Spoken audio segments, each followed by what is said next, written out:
O assunto do vídeo de hoje é interpretação bíblica. Já falei nos vídeos anteriores da importância da doutrina, da Bíblia como regra de fé e prática, dos perigos das distorções doutrinárias, e agora eu quero fechar um pouco, esse entendimento com uma espécie de conclusão. Ok, se a Bíblia é a regra, se ela determina como se interpreta, como podemos ter a boa doutrina e não nos expomos aos perigos das falsas doutrinas? Então, eu quero começar lendo Neemias, capítulo 8, verso 8, que diz assim: leram no livro da lei de Deus, claramente, dando explicações, de maneira que se entendesse o que se lia. Vou repetir, leram no livro, na lei de Deus. As expressões traduzidas claramente, dando explicações, são muito interessantes. Essa palavra traduzida claramente, ela fala de tornar distinto, de distinguir, de esclarecer. E a expressão dando explicações, fala tanto de entendimento, como também de discernimento e de bom senso. Então vem a conclusão, de maneira que se entendesse o que se lia. Algo que nós percebemos pela própria Escritura é que nós não apenas sabemos que a Escritura determina qual deve ser a nossa fé, qual deve ser a nossa conduta, qual deve ser a nossa prática, mas a mesma Escritura também mostra a importância de se entender aquilo que nós lemos. No Evangelho de Lucas, capítulo 10, de 25 a 28, nós vemos o seguinte diálogo entre Jesus e um certo homem.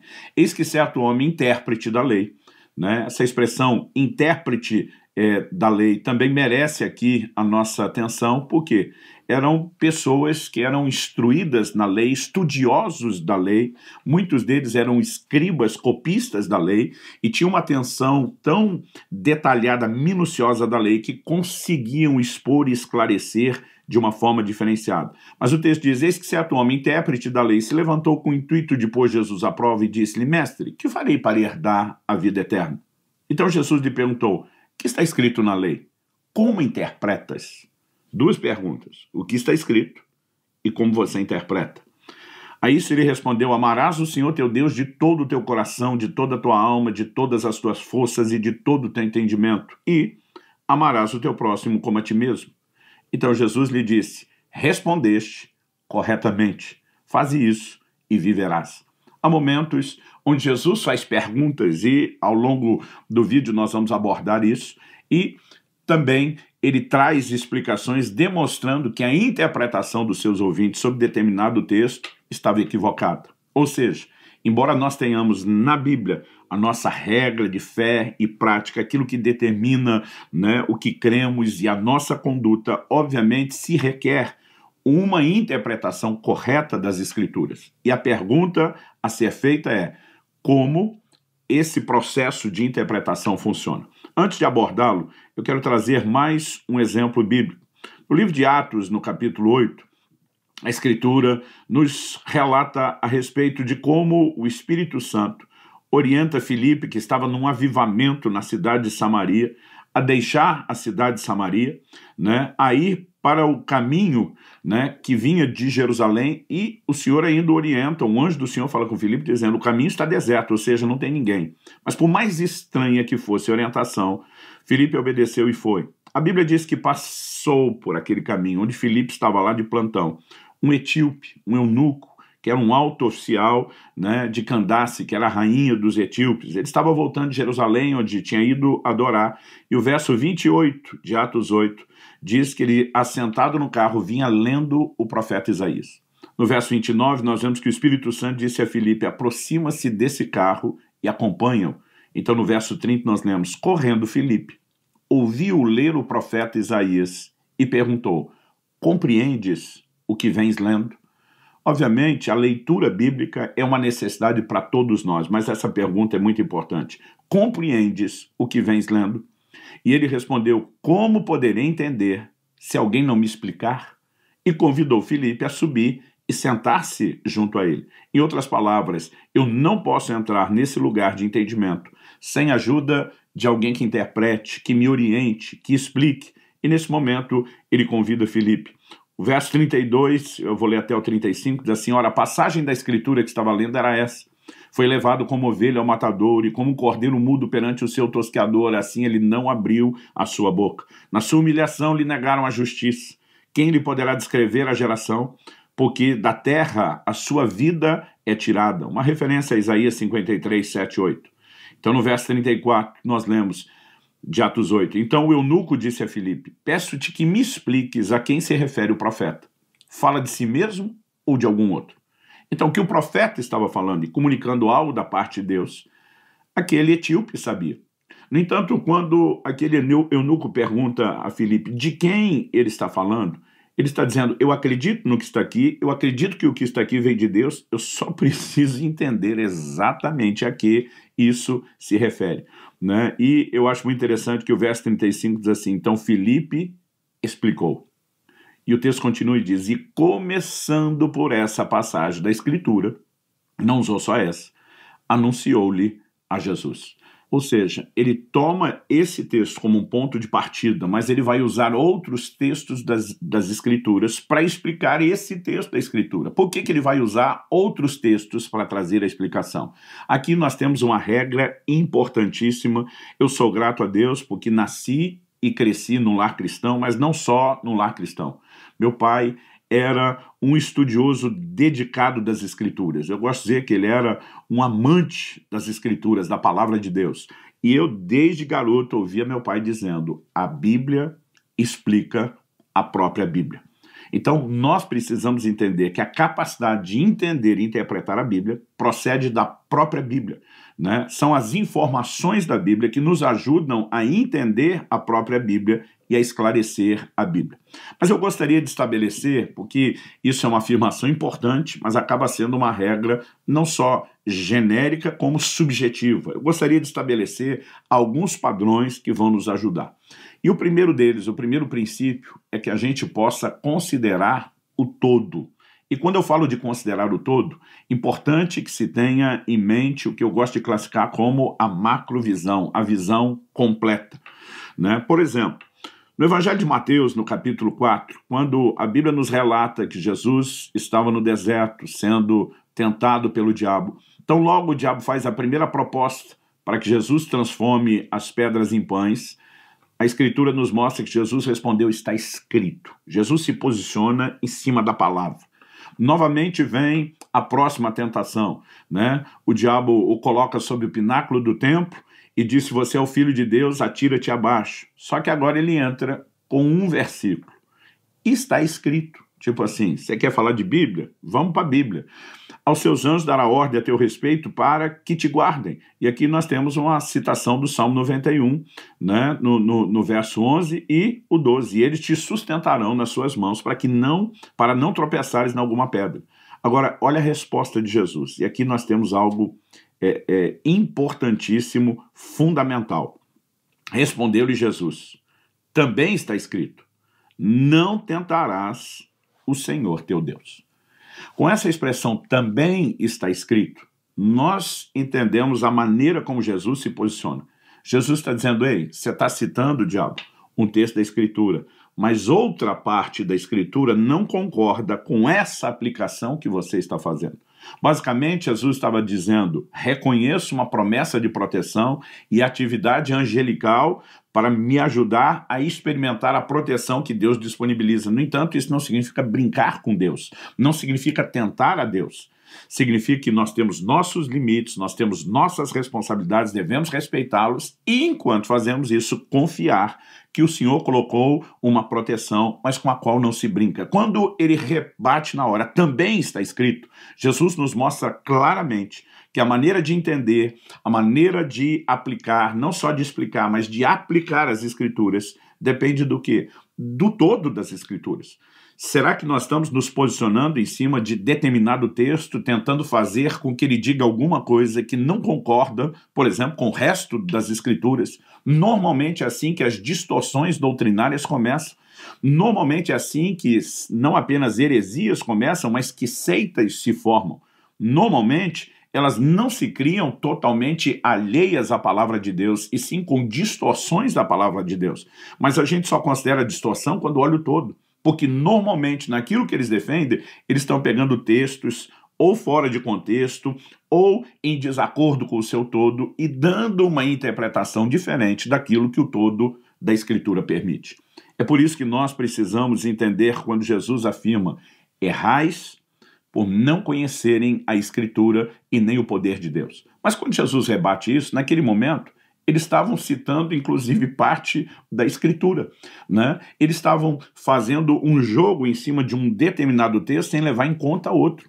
É num momento como esse que você vai ver um posicionamento claro da parte de Jesus para colocar as coisas em ordem a partir de qual posicionamento? De um entendimento completo de qual é a declaração da palavra de Deus sobre determinado assunto. Em Mateus 22, nós podemos destacar aqui dos versos 23 ao 33, um episódio envolvendo a discussão de Jesus com os saduceus, que nos mostra a importância do todo. O texto diz assim: naquele dia aproximaram-se dele alguns saduceus que dizem não haver ressurreição e lhe perguntaram: mestre, Moisés disse: se alguém morrer não tendo filhos, seu irmão casará com a viúva e suscitará descendência ao falecido. Isso, inquestionavelmente, era parte da lei, ou seja, eles estavam citando as Escrituras. Isso está em Deuteronômio 25:5. O texto diz: ora, havia entre nós 7 irmãos. Agora eles continuam o argumento e vão criar uma aplicação fictícia em cima de um texto que é real. Ora, havia entre nós 7 irmãos. O primeiro, tendo casado, morreu, e não tendo descendência, deixou sua mulher a seu irmão. O mesmo sucedeu com o segundo, com o terceiro até o 7º. Depois de todos eles, morreu também a mulher. Portanto, na ressurreição, de qual dos 7 será ela esposa? Porque todos a desposaram.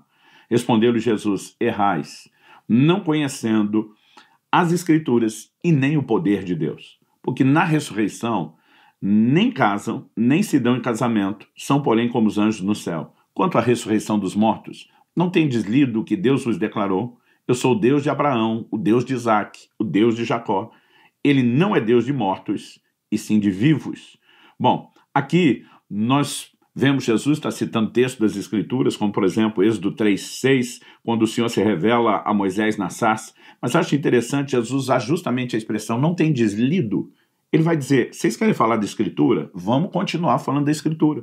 Vocês estão pegando uma parte da Escritura, agora eu vou apresentar outra. Se em outra parte da Escritura Deus está dizendo que ele é o Deus de Abraão, o Deus de Isaque, o Deus de Jacó, e ele não é Deus de mortos, mas de vivos, isso significa o quê? Que esses que morreram vão ressuscitar. Qual foi a conclusão? Verso 33 diz: ouvindo isso, as multidões se maravilhavam da sua doutrina. Não apenas por causa da acuracidade, da exatidão, da lógica, da capacidade de silenciar seus oponentes, mas de abrir o entendimento para mostrar que, mesmo que talvez não esteja ao alcance dos olhos de alguns, a Escritura tem resposta para tudo aquilo que a própria Escritura propõe. Eu gosto de dizer que quando estamos diante de qualquer aparente, e destaco aqui o aparente, né, entre aspas, aparente contradição, o que nós temos é um desafio de interpretação. E para interpretar precisamos do quê? Do restante das Escrituras. Então eu volto na declaração de que precisamos considerar o todo. E essa ideia de considerar o todo, né, ela tem outros exemplos bíblicos, mas, em primeiro lugar, eu gostaria de citar que em Isaías 28:13, a Bíblia diz: assim a palavra do Senhor lhe será regra sobre regra, regra e mais regra. A Bíblia diz: será preceito sobre preceito, preceito e mais preceito. Ou seja, o que nós precisamos entender é como se fosse um grande quebra-cabeça, com muitas peças espalhadas, e nós precisamos não só juntá-las, mas precisamos usar todas as peças do quebra-cabeça. O Salmo 119, 160, na tradução brasileira, diz assim: a soma das tuas palavras é a verdade, e cada uma das tuas justas ordenanças dura para sempre. Por que a soma das tuas palavras é a verdade? Porque a verdade não pode ser um texto que se coloca sendo aplicado ou interpretado em contradição com o restante. A verdade é o respaldo do todo.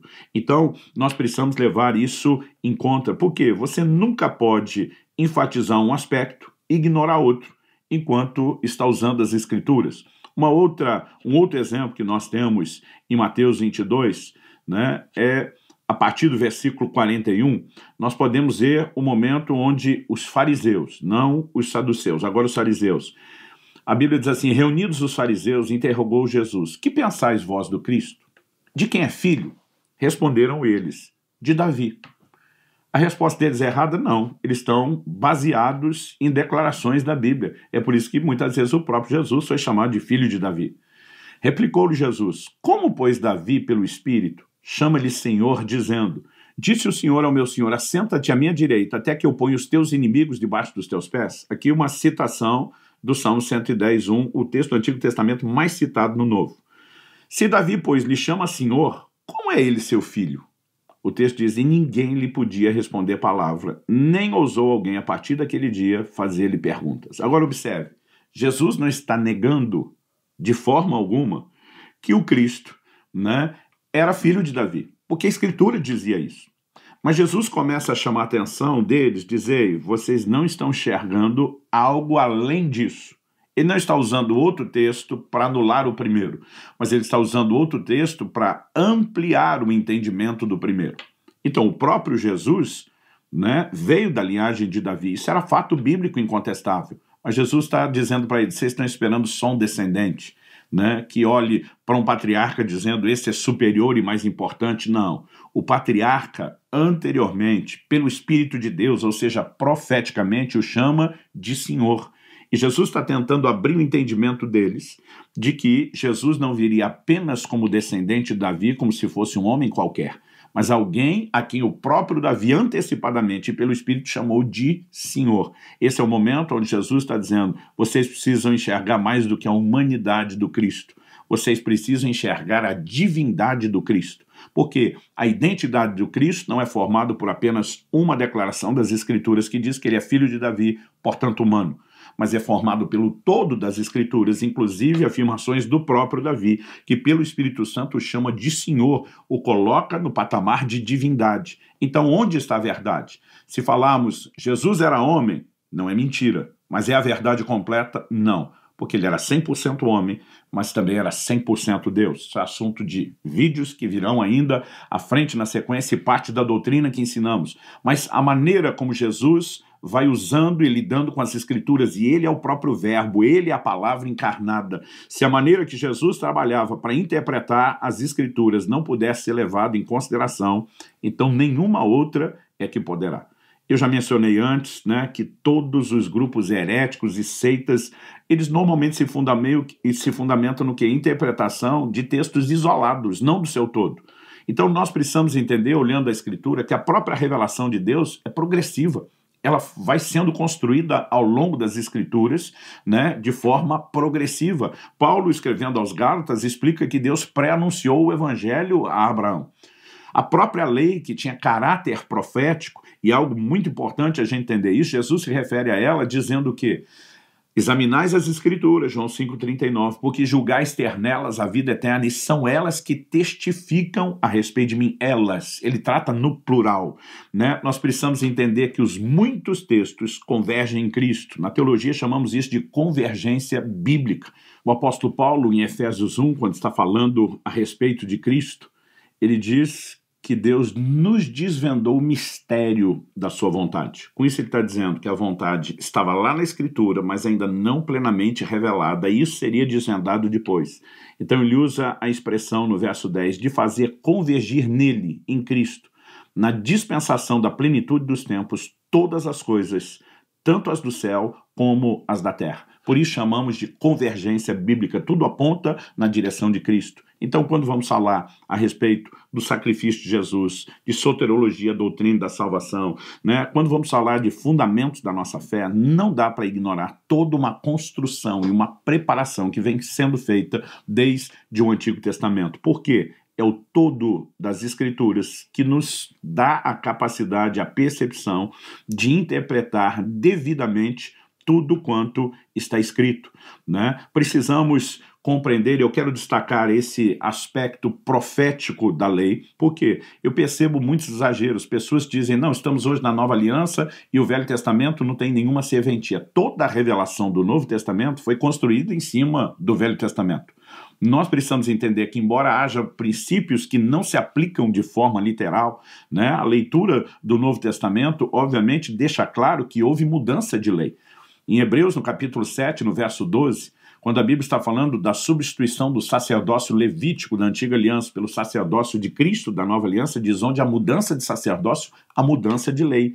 Que houve mudança de lei, fato, né? Hebreus capítulo 8, verso 3 diz, quando ele diz nova, falando da nova aliança, torna antiquada a primeira. Ora, tudo aquilo que se torna antiquado, envelhecido, está prestes a desaparecer. Houve mudança de aliança, sim. Houve mudança de lei, sim. Mas nós precisamos entender que essa própria mudança foi prevista e anunciada pela lei. Ou seja, mesmo enquanto a lei estava mudando, a lei estava se cumprindo, porque ela previu a mudança. Isso também é algo muito importante para que nós possamos compreender a revelação progressiva ao longo das Escrituras. Agora, essa mudança de lei não era uma mudança de plano.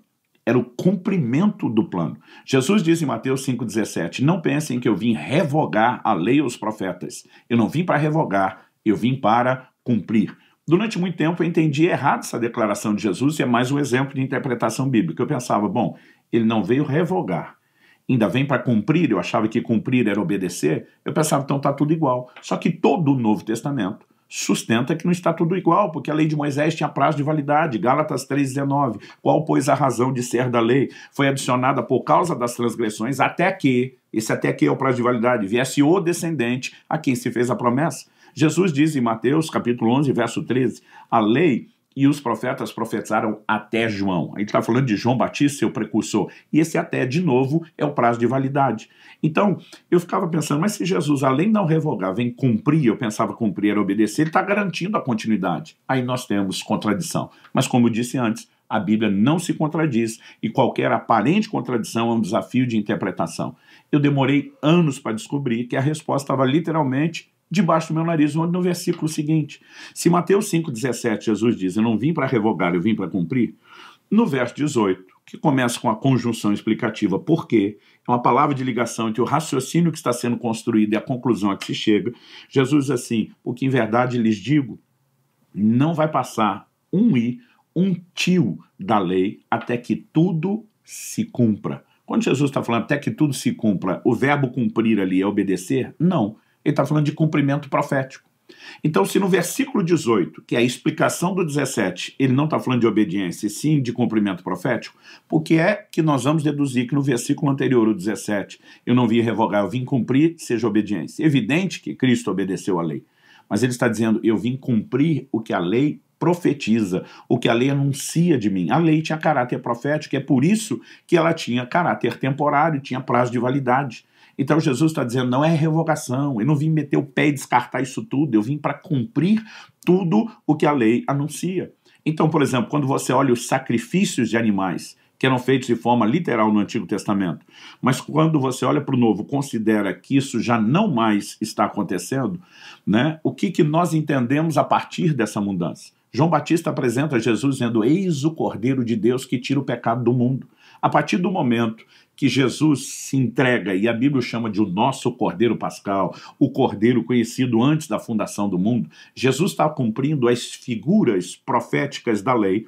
Todo ano, quando eles faziam sacrifícios de pecados, um animal inocente morria no lugar dos pecadores para que eles fossem inocentados. Aquilo era uma figura profética.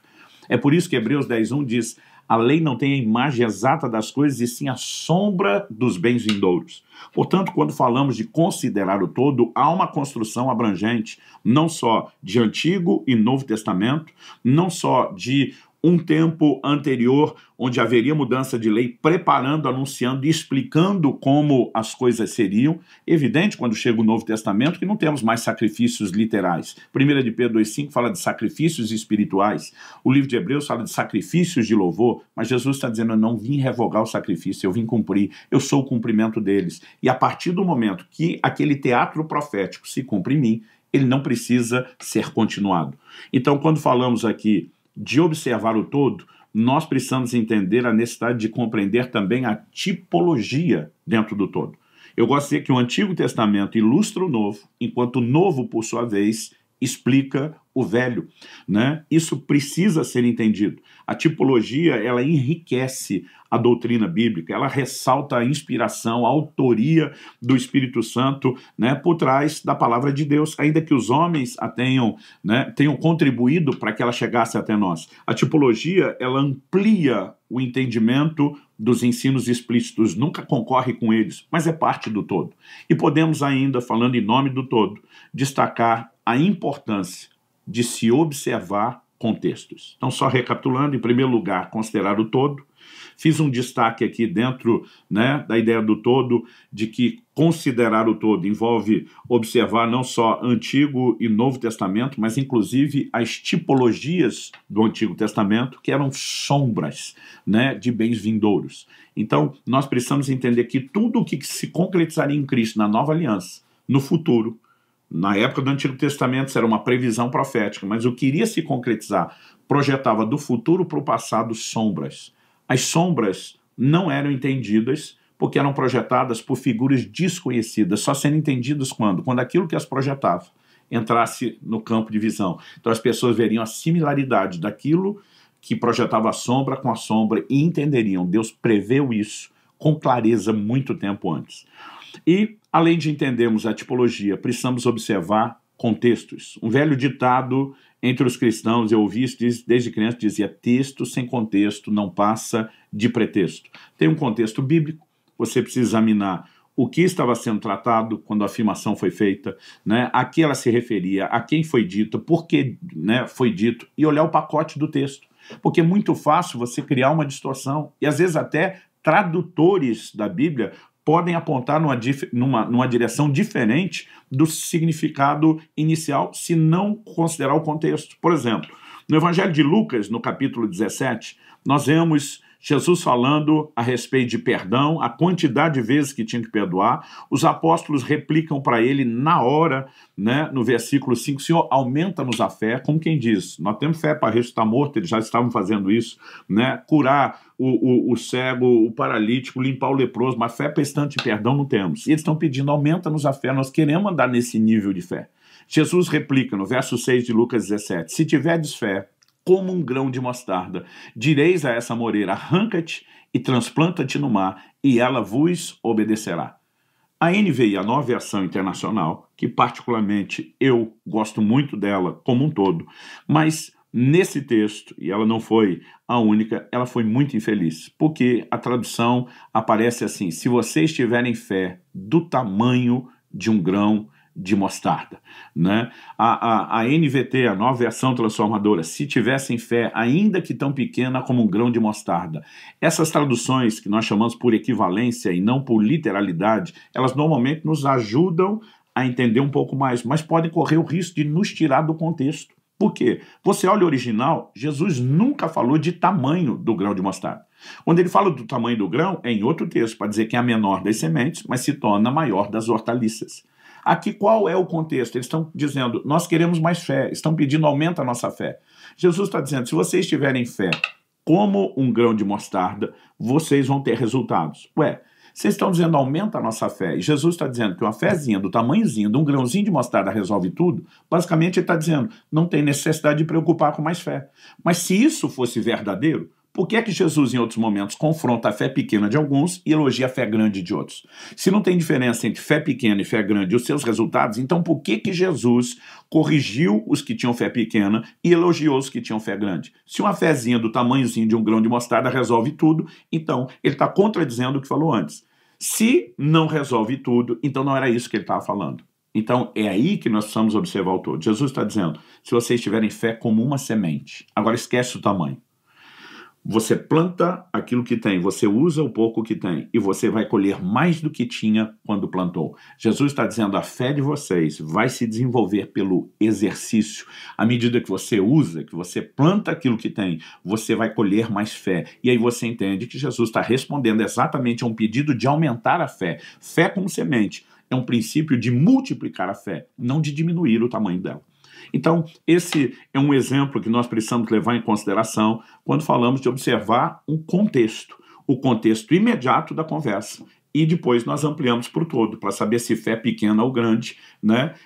Exatamente do jeito que aquele texto parece dizer, aí nós precisamos ir para o todo. Então, dessa forma, nós percebemos que a Bíblia explica a Bíblia e toda a interpretação provém dela, considerando o todo, o que inclui Antigo e Novo Testamento e tipologias, e ao mesmo tempo observando com clareza o contexto das declarações. Dessa forma, podemos crescendo em entendimento, em compreensão, o que nunca temos de uma vez só.